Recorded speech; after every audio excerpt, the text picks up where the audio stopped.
नेहमीच असायचा. कुठलाही कार्यक्रम घेतला तर तो कार्यक्रम व्यवस्थित झाला पाहिजे, टापटीपपणा त्याच्यामध्ये असला पाहिजे आणि असं त्याच्यामध्ये कुठली कमतरता भासता नाही याबद्दलची पण काळजी त्यांची कटाक्षाने असायची. मध्ये आपल्याला आठवत असेल, इथं महाराष्ट्र केसरीच्या स्पर्धा झाल्या, त्यावेळेस आम्ही अनेक जण आलो होतो. त्यावेळेस काका पहिल्या तिकडच्या घरी राहत होते. त्यावेळेस मला म्हणले की दादा, आता एक नवीन बंगला बांधतोय आणि तिथं आम्ही थोडेच दिवसात शिफ्ट होणार आहोत आणि तिथंही तुम्हालाही ते आवडेल, कारण तुम्हालाही सगळ्यांना माहिती आहे, मलाही नीटनेटक्या घर, ऑफिस व्यवस्थित, टापटीपणा, स्वच्छता, या सगळ्या गोष्टीची मला पहिल्यापासूनची आवड आहे, सवय आहे.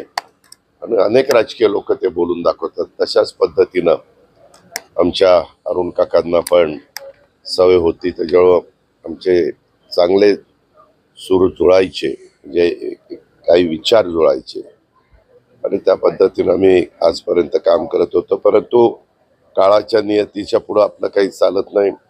इतक्या लवकर अरुण काका सोडून जातील, मला तर त्यांनी सांगितलेलं होतं की पुढच्या वेळेस आल्यानंतर आम्ही वास्तुक शांती लवकर करणार आहे, म्हणून नंतर आपण तिथं एक कार्यक्रम करू. अशा पद्धतीनं नेहमी चांगला विचार मनामध्ये घेऊन आणि कसं संघटन वाढेल याबद्दल सतत त्यांचा प्रयत्न असायचा.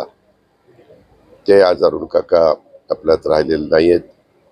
खरं मी त्याच दिवशी येणार होतो, परंतु आपल्याला माहिती आहे महाराष्ट्र दिन आणि या सगळ्या कामगार दिन या ज्या सगळ्या गोष्टी होत्या, शेवटपर्यंत संग्राम असेल, त्यांचा सगळा परिवार असेल, यांनी रुबी हॉस्पिटलमध्ये काकांना ॲडमिट केल्यानंतर काहीतरी घडेल आणि पुन्हा काका आपल्या सगळ्यांच्या मध्ये सहभागी होतील, आपल्याला मार्गदर्शन करतील, आपल्याला आधार देण्याचं काम करतील.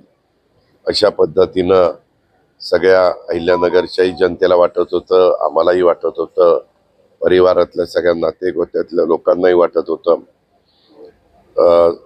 तशा प्रकारे डॉक्टरांनी पण अतिशय प्रयत्न केले, पण शेवटी काकांची प्राणज्योत त्या ठिकाणी मावळली आणि नंतर हा प्रसंग आपल्यावर उद्भवलेला आहे.